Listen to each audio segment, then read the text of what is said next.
morning, Titan. How are you? Fantastic. I hope you too. Yes, I am. I'm doing some remodeling at home. Well, that sounds quite pleasant. Yeah, noisy and dusty. And Yeah, if the doorbell rings, I just need to open the door for the people to come in and just no problem. do the work. I usually have the same problem because when usually it's either Amazon or it's the post, Yeah, and my doorbell is the sort of a doorbell when you press the button until you open the door. So you have to get up, otherwise it will never stop. yeah. Anyway, how's everything with you? Busy days promoting the new Yeah, yeah. records? Actually, it is busy, and I'm very happy that it's busy. But right now, it is a bit of a balancing act because we are in the middle of shooting a video which will continue this afternoon, and Oh, yeah, so I have an interview at 2 o'clock in the afternoon, and I should be at the location at 2:30. So this will not work. So I had to push back everything. It's absolutely doable, but yeah. yeah, it's busy. Yeah. And, make metal royal again. What do you think is missing in metal to be royal again? Yeah, it's a that's a legitimate question actually. Um, I think there's two answers. One answer is it needs more Hammer King, then it's more royal. That is fine. So that is one answer. The other answer is I think when you look back on the beginnings of heavy metal, where the music was, how everything was handled, we can have a little bit more of that back in the music again. I think Yeah. the true values that metal were in the beginning were rebellion and liberation. I think we have lost a little bit of that over the years. So we want to have that back. It Yeah. should be more of a revolutionary thing again. Yeah. And I feel that it's coming back. I saw Sabotage a couple of weeks ago, and I had not seen something like this in many years. The audience was very, very much into the music. And I think it's coming back slowly. So we will make Metal Royal again. Yeah. And, on this record, there is a few changes within Hammer King. You guys have a new drummer and you Yeah. also have a new label. Yeah. Were these changes, as we call it, a necessary evil, so to say, necessary Oh, evil in the sense of, obviously, not in a bad way. no, that is a very good way to put it. Actually, nobody has asked like this before.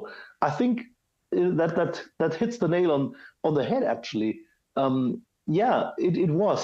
I mean, with a label first of all, that was easier because we made 3 albums with the first label, we made 3 albums with Napalm, and now let's see if we make 3 albums with Reaper or we will stay forever because they always say the last deal you ever sign is with a Reaper, so we should stay there, and you never know.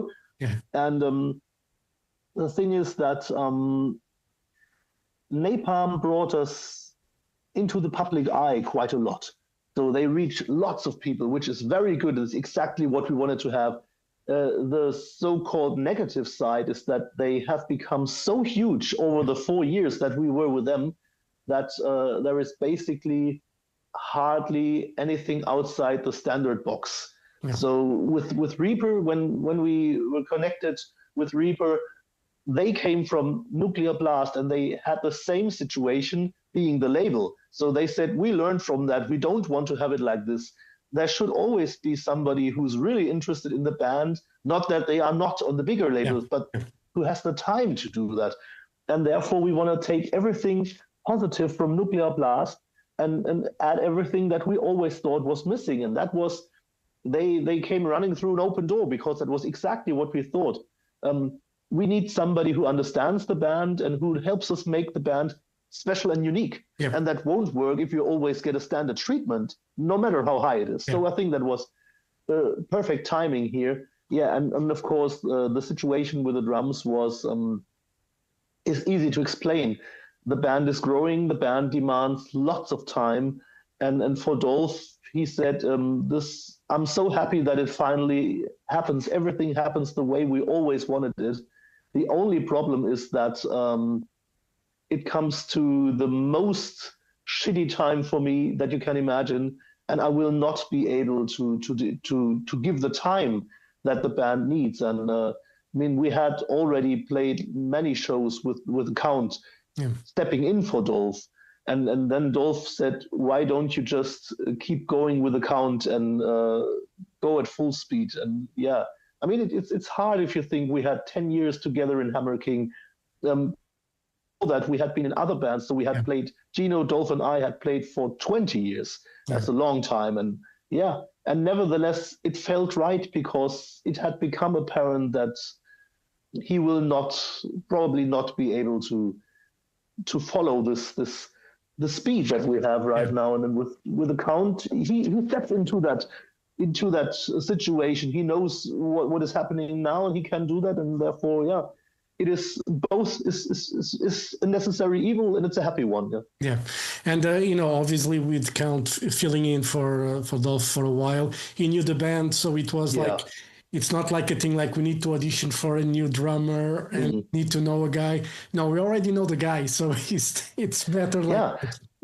And that was the other thing. Over the course of the two tours that we did with him, he had already become part of the band, although it was actually clear that he will not be a part of the band because we don't want two drummers. And so I remember there was one moment we had started working together, and the way that he works was very, very helpful for the band. I said to him on the phone, with all respect, but what the heck should happen of this band once you will not be around anymore? Because we had started growing together. Yeah. And so that's a hard moment, because you realize that with a person that you really like and you've spent 20 years, you have started not growing apart, but not growing to the same direction. Yeah. And suddenly there's a new guy who does everything that seems to be necessary. And so in a way, we are happy that it worked well and there is no bad blood and nothing. Yeah. But it was strange, to be honest. Yeah. It's, I think people forget that being in a band, it's like being in a relationship. Yeah. In the beginning, it's all lovely, it's love, everybody's happy. But after 10 years, after 20 years, either you find a way to make things work, or it's just better that people go separate ways without, no stress. It's just the way life is. And, I see sometimes relationships and people getting stressed instead of just, accepting that it's the way it is. There's nothing wrong with growing apart. It's just, it's part of nature. That's almost a philosophical issue here. We are sort of beings. It's not only Germany. It's probably all of humanity. We are happy when a child is born, and we refuse to deal with somebody dying. We are happy when somebody gets together, and it's almost like damnation. You shall never part. I mean, it's like when you marry. Until you die. Yeah, it doesn't matter if the last 40 years just really suck. You have to stick together and be unhappy because God wants you to be unhappy. Yeah. So whatever it is, I mean, there is lots of truth behind it, actually. I think we have a chance to develop as human beings very individually in these times. If I compare it to my grandmother, she came from a small village. There were two guys available, and one was far older than the other. So guess what? She married the younger one. And he was, I think, like 15 years older than she was. So it wasn't a perfect match. It was the only match that was possible. They didn't have cars. There was no internet. They didn't even have a telephone. Yeah. So, I mean, what choice do you have? And on the other hand, I think they really were happy. Because they were not distracted by 3 million of other options. And that's the way that we have it. I mean, we have to decide, we can develop, and then we grow apart. It's a different task. Yeah, it's, for me, I'm getting old. And for me, it's part of accepting things the way they are. I always say there's things I can control and there's things I cannot control. The Yeah. things I cannot control, I'm not going to put my energy or effort in them. Right. The ones that I can control, then yes, I will put my energy and effort in it. All the rest, if what happens, happens, and Yeah. life goes on, you know? Yeah. Yeah. Right. I mean, Kai Hansen once said he has 3 rules in his life: love it, change it, leave it. If number one works, all is fine. If it doesn't work, try to change it. And if you don't have the power over it, then you have to leave it. I mean, it's basically the same. Yeah. And I think that is the plain truth. Yeah. And when did you start working on the songs for Make Metal Royal again? Mostly directly after the tour that we did with War Kings. I think that ended in May 2024. So that was around the time when it became apparent that Dolph would probably not stay around. It must have been June. I think it was June. It was a bit later. And in that moment where it became apparent that Dolph would probably leave the band, I called the count and said, I have always written songs with a drummer. So I need to know if we can write together, because otherwise I will have a problem.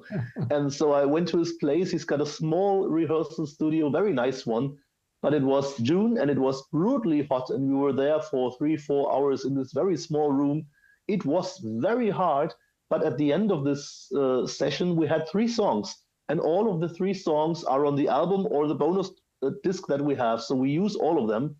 And I drove home and I remember thinking, yeah, okay, it's not used and we are not having a problem. So this is really going very well.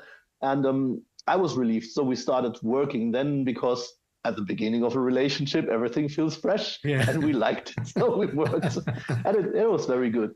And I think there is a sort of an energy in the album and a sort of a euphoria that is in the songs, and that comes from all of that. I mean, we had a fantastic tour with War Kings. We were very happy when we played the tour, and everything is very good, actually. Yeah.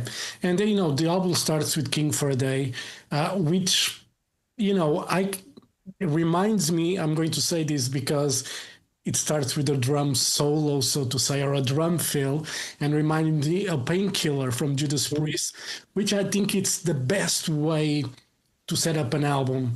And just that energy on the drum thing, and then bam, just going to the song. It was like really great idea to start with that. And I think it's a great show opener if you want to do it, or encore starting song. It's a great way to start an album. Love it. It's, again, I said, it reminds me of Painkiller, because we're not used of having like a drum riff to start a song. That's funny that you say it, because we almost did not use it as the opener, because we thought everybody might think it's like Painkiller, and maybe people will not like it. Painkiller is iconic, even though Judas Priest have got Exciter on Stained Glass, which also starts with a drum opening. So, well, nevertheless, Painkiller is simply iconic. And then, of course, we thought, we have got a new drummer in the band. Why the heck shouldn't we have him open the album with a drum break? So basically, it's a bit of back and forth, but in the end, it was the perfect song to open it, even if it hadn't had a drum intro. So we have used it. And for the live shows, we don't know yet. We just played it once. Last Thursday, we played Headbangers Open Air near Hamburg. And we played it for the first time, and it was really good. But we are not sure if it will be the opening track. But it certainly might be the opener for the encore. Absolutely. Yeah, it's one of those songs that will work either way, I think. Yeah. Because it really set up like the energy for, what's coming after. So, and on this record you got to have a ballad, Schlaf, Kaiser, Schlaf. It's like Sleep, Emperor Sleep, something like that. Yeah. Beautiful ballad. What is the story behind it? And you guys have a guest also, Steffi, on the song. How did that came about, the song, and having a guest on it as well? It is a German lullaby called Schlaf, Kindlein, Schlaf, something like Sleep, Child, Sleep. And when Dominum did this song, The Dead Don't Die, they used this lullaby for it. and they did the video on the castle where we usually do the videos. So I thought, you cannot do a song on my castle, so I have to do something in return. And I thought the idea of using a lullaby was brutally brilliant. And I had a piece of music that I didn't find a vocal line for, and I liked the music. And then one night I was just thinking, what other lullabies are there? And then Schlaf, Kindlein, Schlaf came to my mind, and I find it interesting how negative, how brutal, how sinister the lyrics of children's songs usually are. You sing them something brutally, and in every country it's the same. I talked with so many people. Now I sing something awful, and then you will sleep, my little one. Okay, what the heck do we think? And I tried that, and it worked exactly perfectly. And I thought, okay, it's a blessing. Let's just go for it. And it was apparent that we needed something like an echo in the verses. When I sing König Hammer, you need something to repeat it, which is interesting because the audience can do that live when I sing. But we needed something on the album. So we tried, at first we tried a choir, and it didn't work. So we tried something like harsh vocals, which we had not really done before. And then we knew harsh vocals would work. We want somebody to guest for that because I cannot do that. Yeah. And then, of course, we thought, let's have somebody female because it's more interesting. If you're only guys in the band, shouldn't you work with a woman for a change? Yeah. And then over a friend of mine, we had the contact for Steffi, and I didn't know that she does harsh vocals. I only know her clean vocals. So he said, yeah, she does that. Give her a call. And it was very nice chat right from the start. So let's do that. We went like this. And so like most of our songs, inspiration and coincidence are a strong part behind it. Well, it's good when those things, when those worlds come together in a way, you know. So, and it works brilliantly on the song. And you guys work with Charles Greywolf, obviously Powerwolf. How else to work with him? Obviously, we all know Powerwolf and the songs of Powerwolf. So, as a producer, did he give a lot of tips? Obviously, you guys know already what you want, and when you are experienced enough to know what works, what doesn't work. But it's always nice to have someone with fresh ears and to give his opinion on the songs. How was to work with him? I mean, we've done 7 albums now with him, so basically I would have to say we've known each other for a long time. There is nothing new anymore, but it's not the truth. On no other album than the new one, he has had a bigger influence, actually. So with every album that we do, we are getting more open, which is interesting because that keeps us fresh. Yeah. We have done all that we've done already, or most of that. And then you can have influences from Charles or from Jakob Hansen in the mix and mastering process. And therefore, this was the first album ever that we went into the studio, and I said to Charles, here is something new. We have not finished all the songs yet. There is 3 songs, I think it were 3, that we are not entirely set in stone. So if you have ideas, please, this, and this, give us what you got, and let us work on that together. And we changed quite a bit on Hoheitsgebiet. We changed quite a bit on The Last Kingdom, and I don't remember the third one. But The Last Kingdom was one of the songs that I really loved, and it just didn't really work on the demo. And I said, what can we do? I believe in the song. I know it's there, but I don't find it. And then he came and changed the drum arrangements with a count together. And suddenly we had a song that was much, much bigger than it had been before. So that was a blessing. And I think I always say he's got very good ears. He can hear everything that is not 100% perfect, but he's got a very good, he's got a feeling for songs and for arrangements. Yeah. So he was a bit more involved than before, because usually I'm a kind of a guy who says, no, I want to have it that way. So this time I let loose a bit because I knew there would be songs that could be better. But in the time that we have, I didn't find a better way, or maybe I've written so many songs that it was just time for some fresh input. And I think that really worked very well. Yeah. I love working with Charles. I don't see us change. Yeah, after, right, as you said, writing so many songs, sometimes you can get into that rut of thinking that it works, but you won't be happy enough until Yeah, someone from the outside comes and says, why don't you try yeah, like yeah. this? And all of a sudden, Yeah, it opens up. yeah, What was happening with that album. I mean, with the Hoheitsgebiet, we had a completely different drum arrangement. The only thing that remained was the chorus, and everything else was changed. And we even changed the tempos. In the beginning, the chorus was the slowest part of the song, and now the chorus is the fastest part of the song. I would never have done that, but I was there and I saw what they did, and it really worked. So it was interesting, really. And I know that I always liked the idea of having a song called Hoheitsgebiet because we declare every audience Hoheitsgebiet, like new territory, every night. But the song was not that strong on the demo. And then we did it in the studio, we changed it, and then it ended up on the album. And it will be, certainly will be in the most of the set lists every night because it's a fantastic song now. And it needed somebody to brush away the dust and find what was really good yeah. in it. Cool. And with the new album, new tour, new shows, what are the plans till the end of the year and for 2026?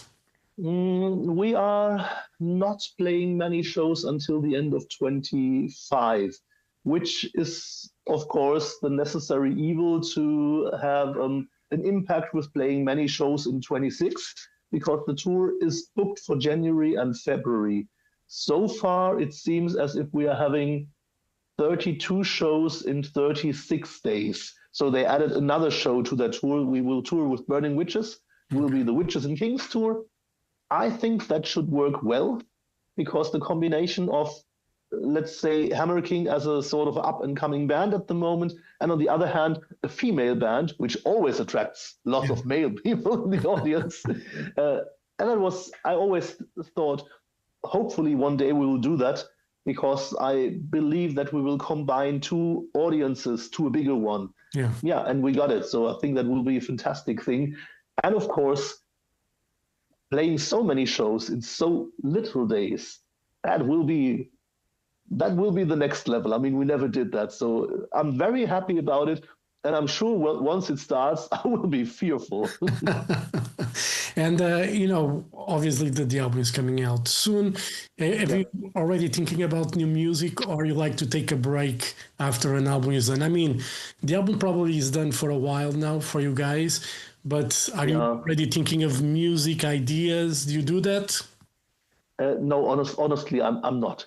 I talked with the Count a couple of weeks ago, and we said maybe when the tour is through, we should start thinking of new music. And I think then we will be energized, and there will be a bit of distance to what we did now and make Metal Royal again. In the very early years when I started being in bands, I was writing constantly because you had the urge to write something new.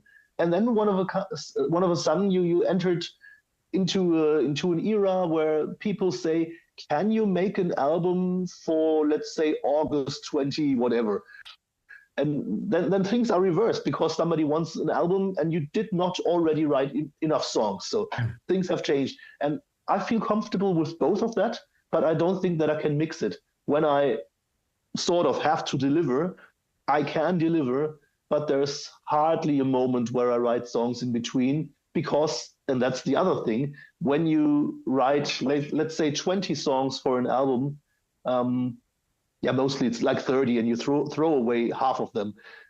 I think there is a need to refresh. Otherwise, you would just write the same thing over and over again. So if you take a bit of a break and you write and start writing again, there is a fresh approach that keeps things fresh. So at the moment, I'm enjoying whatever we do, doing videos, talking with people, playing some shows, preparing the tour. And after that, I will absolutely be burning for new songs, I'm sure. All right, Titan, thank you very much for your time. All the best for Hammer King. Hope to see you Thank you very much. soon. And, let's make Metal Royal again, together. We will do that. It was a pleasure talking to you. Really fantastic time I had with you. Thanks a lot. Thank you very much. And, have a great day and hope to see you soon. All right? Absolutely. All the best. All the very best, my friend. Thank you. Bye-bye. Bye-bye. Bye.